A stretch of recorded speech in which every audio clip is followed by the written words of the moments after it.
Para entrar en contexto, déjenme decirles una cosa. Les voy a contar una historia que voy a tratar de relacionarla con un aspecto de Dios que hemos estado como dejando un poco aparte. Tal vez lo has escuchado, que es la providencia divina de Dios. Bueno, para darte un significado a esa palabra, la providencia son todas aquellas circunstancias pasadas, presentes y futuras que Dios toma y las plasma en algo para llevarnos a un cuadro perfecto. Pero hay algunos requisitos que Dios va a pedir en esa providencia. Y me viene a la mente una historia, tal vez recordarás un nombre de un pintor famoso italiano que se llama Miguel Ángel Buonarroti. ¿Lo recuerdas? Bueno, a él le fue encargado la decoración de la Capilla Sixtina. El Papa en turno era Julio II y le dijo, necesitamos decorar esta capilla. Miguel Ángel de principio no quería. El motivo era porque él en realidad no se consideraba un pintor de frescos. Él se consideraba un escultor más que un pintor. Pero durante 4 años estuvo pintando el techo de la Capilla Sixtina. Entonces, las condiciones en las que él se encontraba era horizontal, en un andamio. No podía ver completamente la obra porque estaba tan cerca de los frescos que estaba pintando que muchas veces le escurría la pintura en la cara y él no podía ver la obra que estaba generando. Lo fantástico de esto es que cuando terminó esta obra 4 años después, hoy en día es una obra maestra. Todo aquel que ha tenido oportunidad de verla queda maravillado. Así es más o menos la providencia de Dios. La providencia de Dios es como 3 aspectos. Déjame planteártelos desde esta manera. Primero, un lienzo. Un lienzo era justamente ese techo en blanco. Ese techo en blanco es nuestra vida. Muchas veces ese techo está en blanco y a veces está manchado por el pecado. Pero Dios toma esa vida y empieza a pintar en ese cuadro una serie de eventos buenos y malos. Y nosotros vamos tomando parte en ellos porque vamos decidiendo cómo nos comportamos.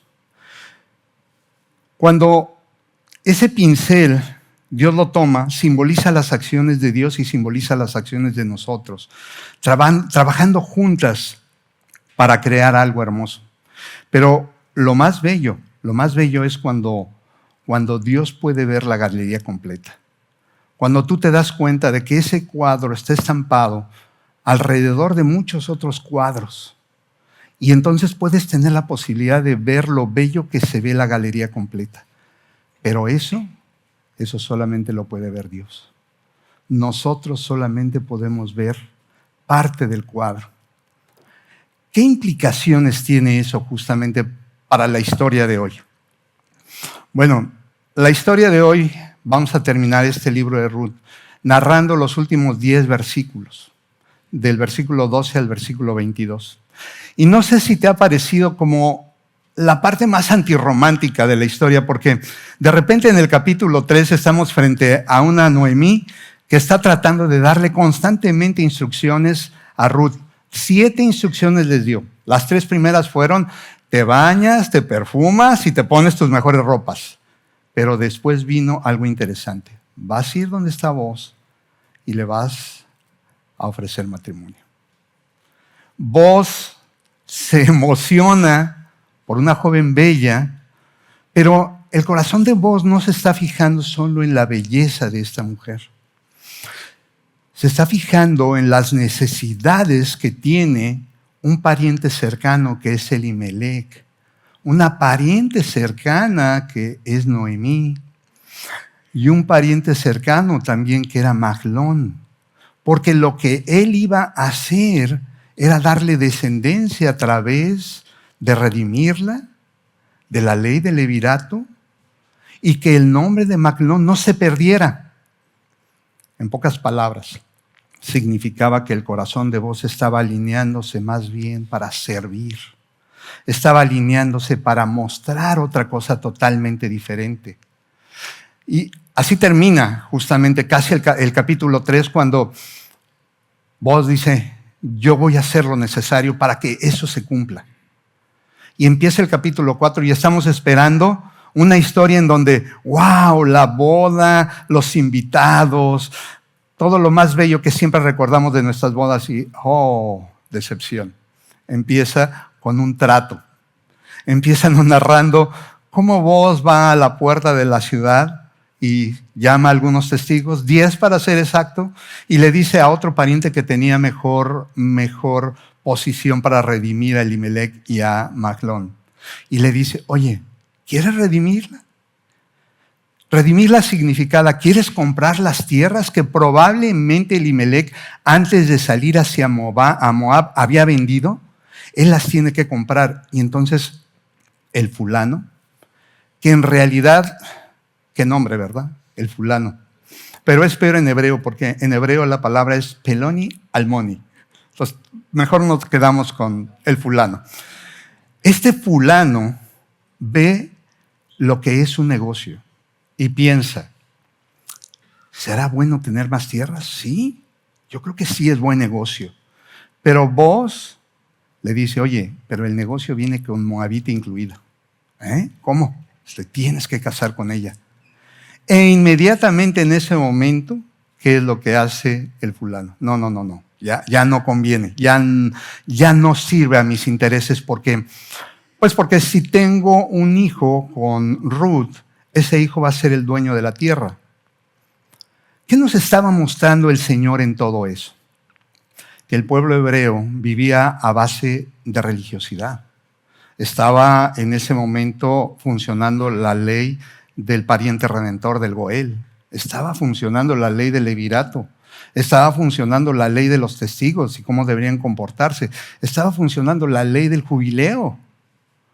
Porque no sabemos cuántos años faltan para que termine el jubileo y esa tierra regrese a su dueño. Entonces, ¿qué es lo que nos muestra entre el fulano y Booz? Dos formas de ser, dos caracteres diferentes.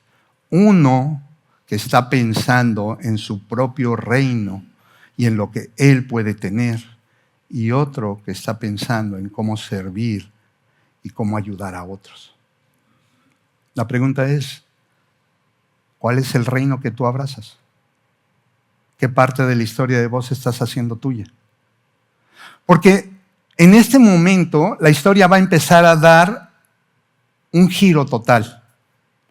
Porque lo que en verdad estamos viendo no es la historia de amor de Booz y de Ruth. Eso es lo que tomó el Señor, humanamente hablando, para mostrarnos características humanas de cómo se comportan. Y cómo en el versículo 1, ¿te acuerdas? ¿En qué fecha empezó todo esto? En la fecha de los jueces. Elimelech tomó una mala decisión y se fue a Moab con su esposa y con sus hijos. Y estando allá muere. Pero también mueren sus hijos. Malas decisiones. Y eso fue parte de la enseñanza que a lo largo del libro estuvimos viendo. ¿Cuáles malas decisiones Dios está observando en tu diario caminar? ¿Cuáles estás pensando que en esa providencia de Dios las va a tomar y las va a llevar a buen puerto? Te dije al principio que la providencia de Dios es un aspecto de la naturaleza de nuestro Señor muy importante, muy poco estudiada, pero que nos lleva a analizar algo bien sencillo. ¿Qué se requiere en esa providencia de Dios? ¿Cuál es el elemento fundamental? La fe. Creer. Creer que Dios va a utilizar también mis malos actos y mi arrepentimiento. Así como Noemí llegó nuevamente, ¿te acuerdas? Capítulo 1, verso 4, y llega directamente con las ancianas y les dice, ya no me digas placentera, ahora dime amarga. Pero estaba regresando al Señor. Estaba regresando al Señor.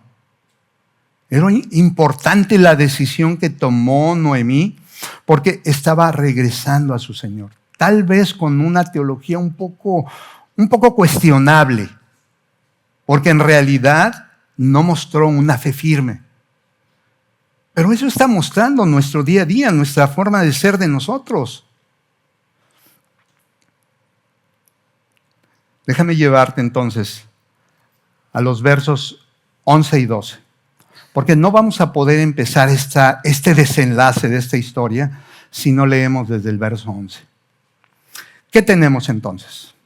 Un Booz que ya cumplió, ya me voy a casar, ya voy a redimir, ya voy a tener un hijo y ese hijo va a ayudar a que el nombre de Maglón quede ya para la eternidad.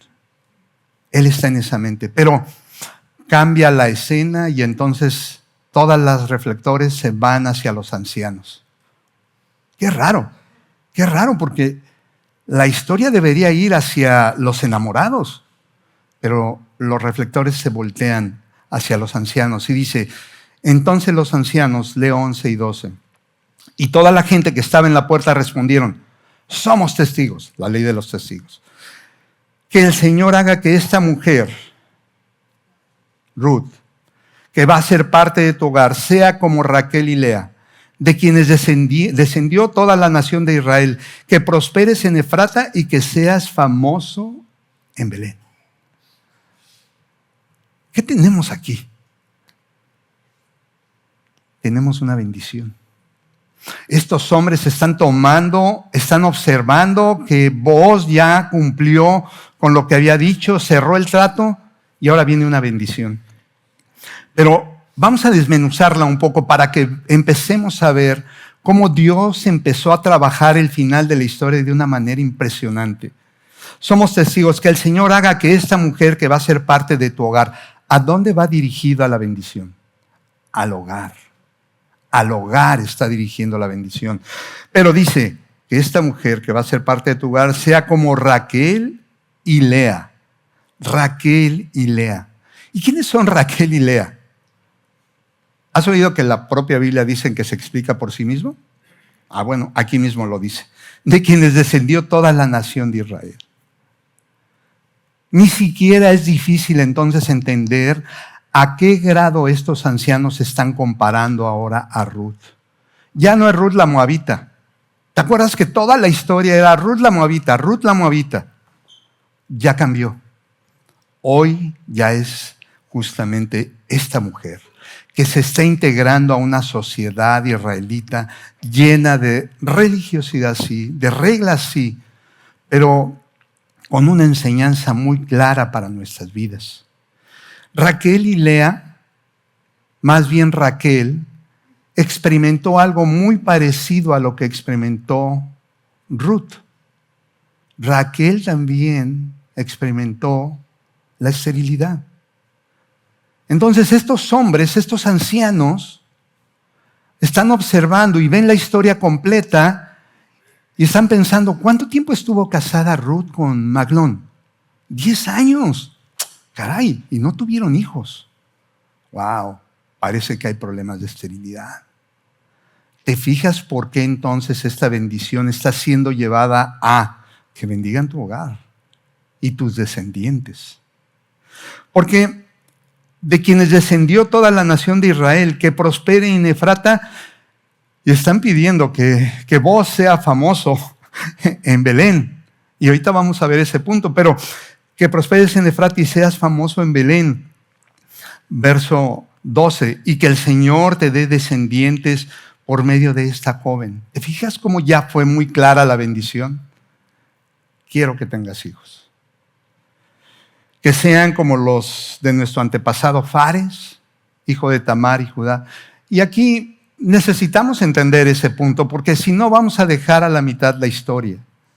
Estamos hablando, ¿quién es Fares, quién es Tamar y quién es Judá? Y déjame comenzar rápido con Judá. Tenemos que remontarnos entonces a Génesis 38. En Génesis 38 se está contando la historia primero en el capítulo 37. Génesis tiene 50 capítulos. Y entonces en el 37 estamos viendo la historia de José y lo que está sucediendo con José. Pero de repente en el capítulo 38, ¡pum!, hay un corte muy interesante porque habla de Judá. ¿Y quién era Judá? Judá era el cuarto hijo de Lea. ¿Te fijas? Estos ancianos acaban de decir que seas igual que Raquel y Lea.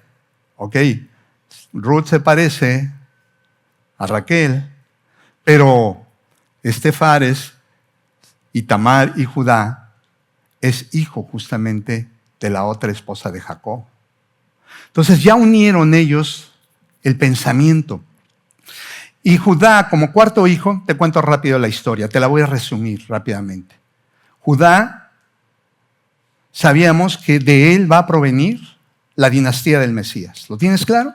¿Pero por qué? ¿En dónde sucede eso? Bueno, eso sucede en Génesis 39.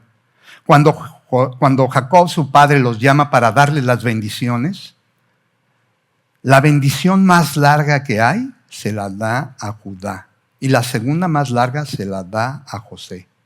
Pero en la de Judá le dice que en su dinastía no va a faltar el trono. Está anunciando desde ese momento la venida de nuestro Señor Jesucristo.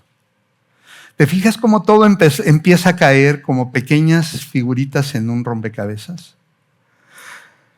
¿Y qué sucedió con Tamar y con Fares? Pues que Judá se casó, tuvo 3 hijos, Onán y Salá. Y entonces cuando se casa, él mismo propicia la boda con Tamar. Pero dice la Biblia que su primer hijo, era muy malo. ¿Y qué sucedió? Simple y sencillamente Dios le quitó la vida. De acuerdo a la ley del levirato, el hermano Onán tenía que tener un hijo con ella para que el nombre quedara vigente. Pero también cuenta la historia que este segundo hermano también era malo. ¿Y qué hizo Dios? Le quitó la vida. No queda más que el tercero. Pero en la mente de Judá decían, no, aquí la culpable es Tamar. Y entonces le había prometido que cuando estuviera físicamente en aptitudes de tener un hijo con Tamar, se lo daría, pero no cumple su promesa. Y entonces ella urde un plan. Un día que Judá va a ir a esquilar unas ovejas, ella se viste de prostituta. Lo espera a la entrada de donde va a ser ese evento y Judá pone sus ojos en ella y tienen relaciones. Bueno, lo que sucede en esos eventos es, ¿y cuánto me vas a pagar? Un cabrito. Pero no lleva en las bolsas un cabrito. Entonces le dice Tamar con mucha inteligencia, déjame tu anillo, tu sello personal, tu bordón, tu cinto y tu báculo. Y se va. 3 meses después, ¿qué significa? Que ella empieza a notarse el embarazo. Y por supuesto, el suegro se ofende. Esta mujer ha sido adúltera, hay que matarla. Pero Tamar, con mucha inteligencia, le manda un pequeño recadito. Mira, el hombre que me embarazó es dueño de estos bienes. ¿Quién será? ¿Y quién creen que vino a esta tierra? Fares.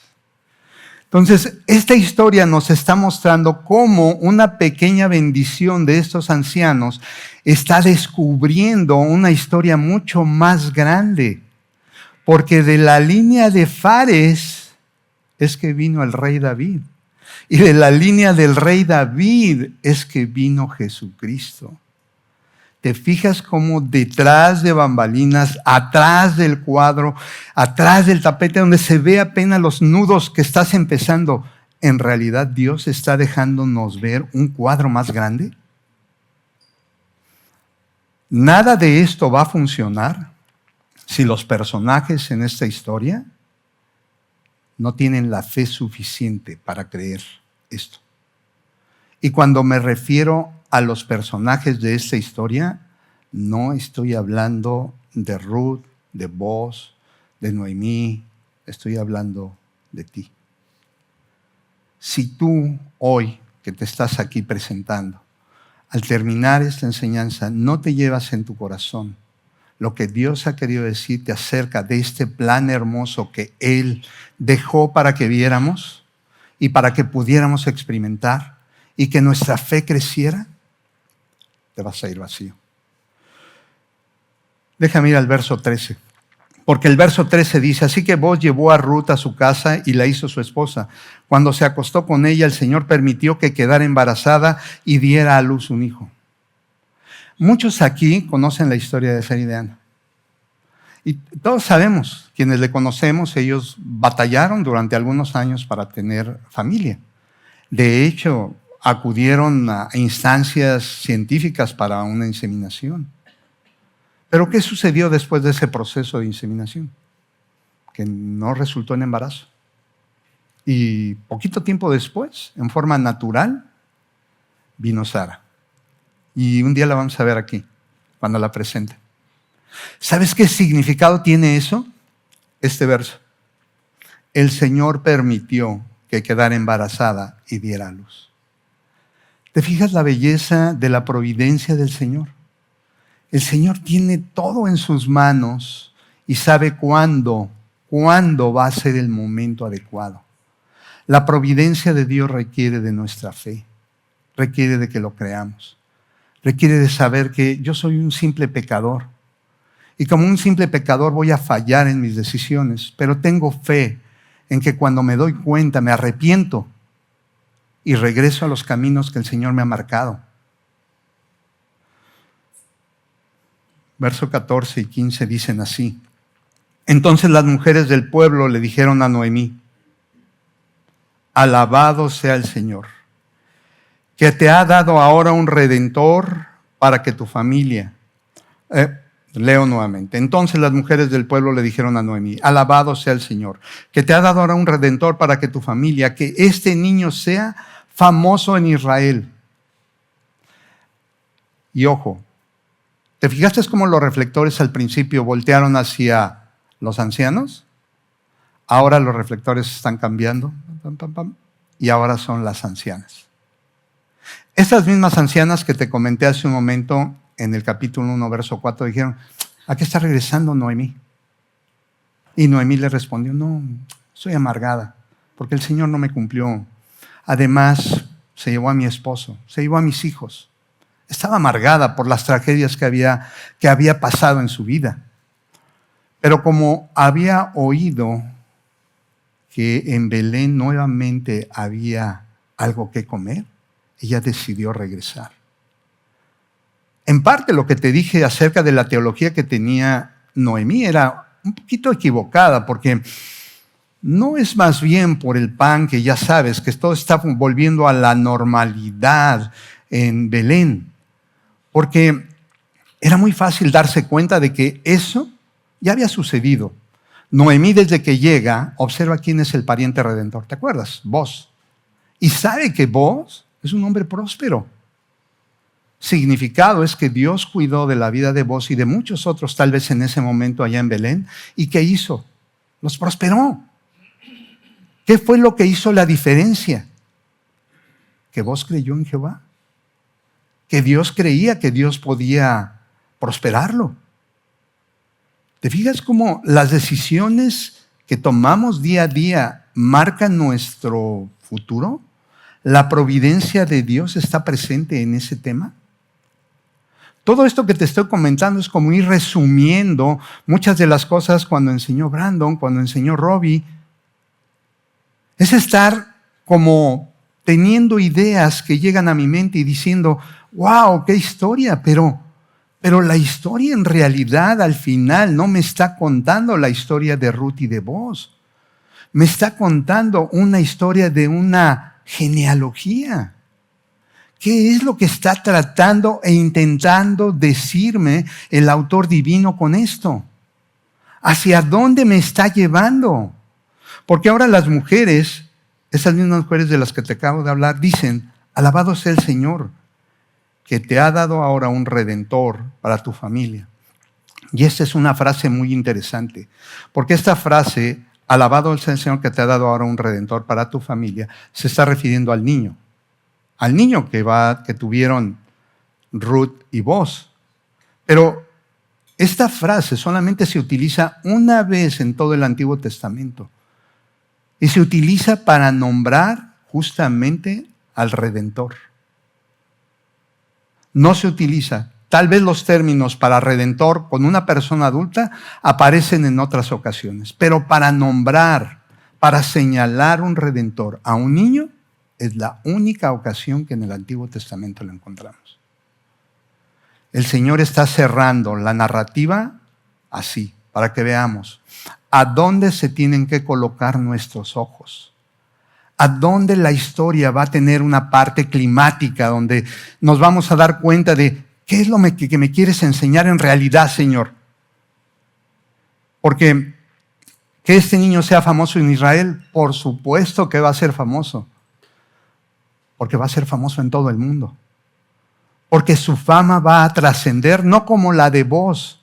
No como la de vos. ¿En dónde? ¿Qué le dijeron los ancianos? ¿Que seas famoso en dónde? En Belén. No, aquí las ancianas dicen que seas famoso en Israel, como dándole a entender que seas famoso en todo el mundo. Y eso es lo que está marcando la próxima venida de nuestro Señor Jesucristo. Versículo 15, que Él restaure tu juventud y te cuide en tu vejez, pues es el hijo de tu nuera que te ama y que te ha tratado mejor que 7 hijos. ¿Y qué trata de decirnos con esto? Está marcando, ya estamos viendo que está marcando una línea hacia un pequeño, hacia un niño. Pero ahora este verso 15 marca una dirección hacia el carácter que va a tener. Por supuesto que está hablando del hijo que van a tener Ruth y Boz, Obed. Pero, ¿te fijas cuál es el carácter que ellas mismas están esperando que tenga? ¿Que te cuide en tu vejez? Pues es el hijo de tu nuera, ya la tratan con mucho cariño, que te ama. Pero la parte más bella, la parte más interesante es cuando dice, y que te ha tratado mejor que 7 hijos. Y aquí el Señor me llevó a revisar y a revisar y a revisar comentarios de otros teólogos, de otros comentaristas. Muchos coinciden que lo que está tratando de enseñarnos este verso es, esa nuera te ama, pero te ama con un amor humano. Un amor que falla. Pero atrás de la historia, ese pequeño que va a nacer tiene un tipo de amor que no falla. ¿Y en qué está basado? Que te ha tratado mejor que 7 hijos. El 7 es un número que se identifica con la perfección, que se identifica con Dios. Y el amor, que es el tema que está tratando, está hablando de ese amor perfecto, de ese amor ágape. Entonces, nos está contando una historia no solamente humana de Noemí con ese pequeño, que vas a ver cómo lo va a tratar. Nos está tratando de llevarnos a que veamos en la parte de atrás una historia más bella, una historia en la cual nos está vaticinando que ese hombre ese Dios que se va a hacer hombre, tiene un tipo de amor por ti y por mí que es perfecto. En México hay una frase que significa esto, y que a lo mejor la has escuchado. En México se dice, una mamá puede sacar adelante a 7 hijos, pero 7 hijos no pueden sacar adelante a una mamá. ¿Se entiende? ¿Se entiende? Está tratando de decir que a veces fallamos, somos humanos. Y solamente eso es lo que quiero que dejes en tu mente. Que veas cómo Dios está entretejiendo en este momento justamente una historia totalmente diferente de la que veníamos escuchando de Ruth y Boz. ¿Te has fijado que en realidad ellos ya no son la figura principal en la historia? ¿Te estás fijando que primero los reflectores se van hacia los ancianos y luego se van directamente hacia las ancianas, hacia las mujeres? Ahora, fíjate versos 16 y 17. Estamos llegando a una parte climática, a una parte muy especial. Entonces Noemí, aquí ya los reflectores van hacia Noemí. Tomó al niño, lo abrazó contra su pecho y cuidó de él como si fuera su propio hijo. No era su hijo, pero como si fuera su propio hijo. ¿Por qué se dio esto? Porque en las relaciones humanas que había generado Noemí y Ruth, habían generado una relación humana de tal naturaleza que ella instintivamente amó no solamente a ese producto que era su hijo, sino estaba amando de esa manera también a Ruth. Estaba mostrando, si yo amo a su hijo, la amo a ella. Y eso hoy en día juega un papel muy importante en las relaciones humanas que tenemos cada uno de nosotros. Porque nosotros vivimos en relaciones en donde a veces vivimos en matrimonios que se les llaman ensamblados. Y en esas relaciones de matrimonios ensamblados, yo a veces defino los tuyos, los míos y los nuestros. Es muy difícil amar a alguien que no proviene de tu propia sangre. Pero Dios nos está mostrando que el tipo de amor que debe uno profesar es un amor como el de Cristo, un amor perfecto, un amor ágape. Y eso es a donde nos está llevando. Y dice, las vecinas, verso 17, le decían, por fin ahora Noemí tiene nuevamente un hijo. No es cierto. Noemí no lo tuvo Ruth. Pero ¿a quiénes estaban identificando estas mujeres ancianas como la mamá por el amor que le daba? A Noemí. Y le pusieron por nombre Obed, que lo que significa Obed es el siervo. ¿Te fijas cómo la historia nos llevó a ver cuando estas mujeres estaban vaticinando, diciendo acerca de cómo iba a ser el carácter de este hombre Obed? Un siervo que ayude. ¿No te parece interesante que este mismo carácter es el carácter que tenía nuestro Señor Jesucristo? ¿No te parece que esa línea genealógica que al final vamos a ver va a marcar un carácter de todos los que le precedieron al Señor Jesucristo?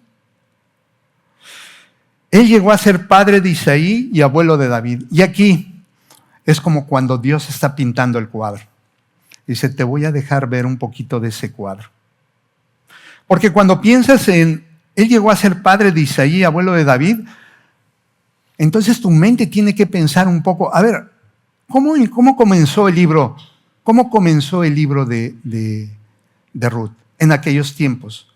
En el libro de los jueces. Y en el libro de los jueces tiene 22 capítulos y del 17 al 22, 4 veces se señala una frase importantísima. No tenían rey y hacían lo que querían. ¿Y sabes qué está haciendo Dios? Está tomando eso y bajo su providencia está poniendo un libro en el que nos está mostrando, eso no lo voy a pasar por alto. Aquí va a estar tu rey. Y entonces Ruth y primer libro de Samuel, no es primera de Samuel, primer libro de Samuel, enseña cómo Dios toma también en ese panorama de la Biblia y va teniendo sentido por qué Jueces está primero que Ruth. Ninguna palabra que está en la Biblia está puesta al azar. Todas, absolutamente todas las palabras de la Biblia y cada libro, el canon que está escrito, tiene sentido de por qué está ahí puesto. Y le pusieron por nombre Obed y llegó a ser el padre de Isaí y abuelo de David. Y llega la parte final. Este es el registro genealógico de su antepasado Fares. ¿Te acuerdas? Tamar, Judá, Fares, aquí aparece. Fares fue el padre de Esrom, Esrom fue el padre de Ram, Ram fue el padre de Aminadab, Aminadab fue el padre de Naasón, Naasón fue el padre de Salmón, Salmón fue el padre de Boz. Nota, la mamá de Boz era Rahab, la ramera. Boz fue el padre de Obed y Obed fue el padre de Isaí y Isaí fue el padre de David. ¿Qué te está mostrando Dios con esta genealogía? Para todos aquellos que no nos gustan las genealogías y que cuando agarramos un libro y vemos, ¡ay, genealogía! Mejor le brinco la hoja. Quiero que vayas con la idea hoy a tu casa de que cuando veas una genealogía, Dios está mostrando un libro completo. Un panorama mucho más grande para que tu mente pueda entender eso. para que tú puedas darte cuenta de la grandeza y del tipo de Dios con el que tú convives todos los días. Esta historia no se trata de Ruth, Noemí y vos. Esta historia en realidad se trata de ti y de mí. Esta historia nos está mostrando el amor que Dios ha tenido por su pueblo para mandarnos un redentor que nos va a amar y nos amó entregando su vida en una cruz, sacrificando totalmente su vida y derramando su sangre por ti y por mí. Y nos está diciendo básicamente que la providencia de Dios va a jugar un papel importante en ti si tú lo crees, si tú tienes fe. Por eso quiero concluir haciéndote 3 preguntas, 2 de las cuales te las puedes llevar a casa. Medítalas, piénsalas. Pero la tercera, no salgas de aquí si no la contestas. La primera es, ¿crees realmente que Dios en su providencia tiene control absoluto sobre cada decisión, buena o mala, que tú tomas? Llévatela a casa. ¿Estás dispuesto a confiar en que Dios usa cada decisión que tomas para cumplir su propósito de Él en tu vida? Llévatela a casa. Pero esta no te la lleves. Contéstala aquí mismo. Tu conversión, tu aceptación de Cristo, el decir Él es mi Señor, ¿es una conversión genuina? ¿Has entregado verdaderamente tu corazón a Cristo?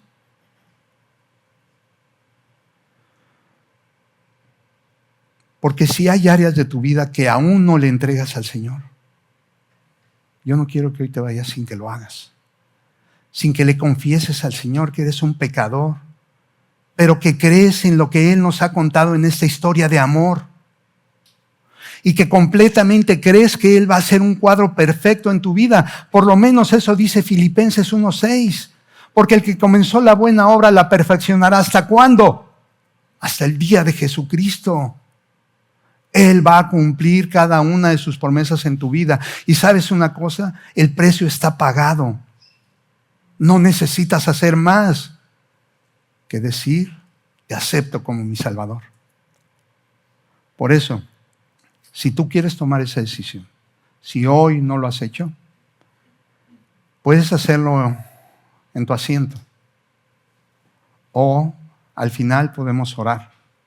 Brandon creo que debe estar también dispuesto para que oremos y entreguemos nuestras vidas a Cristo si es necesario.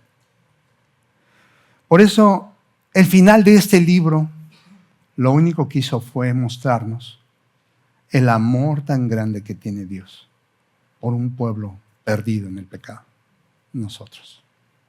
Oremos. Señor, cuántas gracias te damos por este regalo precioso de lo que significa, Señor, que tú hayas venido a esta tierra, Señor, que hayas redimido nuestras vidas, que hayas enviado a tu Hijo Jesucristo. Y gracias por eso, Señor. Gracias porque tu amor es inagotable para nosotros. Permítenos ser congruentes en nuestra vida justamente en eso, Padre, y entregarte cada uno de nuestros pensamientos, cada una de nuestras acciones, para que tú, Señor, bajo tu providencia las manejes. Porque queremos creer, Señor, que cada una de las promesas que has hecho se van a cumplir en nuestra vida. Te lo pido, mi Señor, en el nombre de Jesucristo. Amén.